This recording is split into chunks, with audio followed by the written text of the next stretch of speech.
Cantonment నియోజకవర్గం మోండా 150వ డివిజన్లో సర్దార్ సర్వాయి పాపన్న జయంతి వేడుకలు ఘనంగా నిర్వహించారు.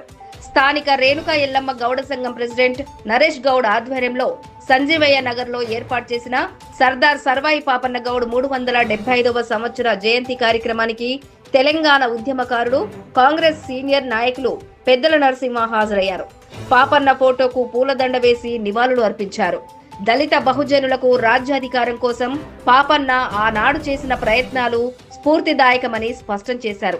ప్రజల హక్కుల కోసం, అణగారిన వర్గాల కోసం పోరాడిన తెలంగాణ తొలి ప్రజా పోరాట యోధుడని కొనియాడారు. రైతు కూలి ఆత్మగౌరవాన్ని కాపాడిన ఘనత సర్దార్ సర్వాయి పాపన్న గౌడ్కే దక్కిందని అన్నారు. ఆశయ సాధన కోసం కృషి చేయాలని, సంఘాలు ఏర్పాటు చేసుకుని పేద ప్రజలను ఆదుకోవాలని సూచించారు. ఈ కార్యక్రమంలో శ్రీశైలం గౌడ్, రాము గౌడ్, మధుసూదన్ గౌడ్, నాగరాజు గౌడ్, శ్రీనివాస్ గౌడ్, మహేష్ గౌడ్, వేణుగోపాల్ గౌడ్, చందు గౌడ్ తదితరులు పాల్గొన్నారు.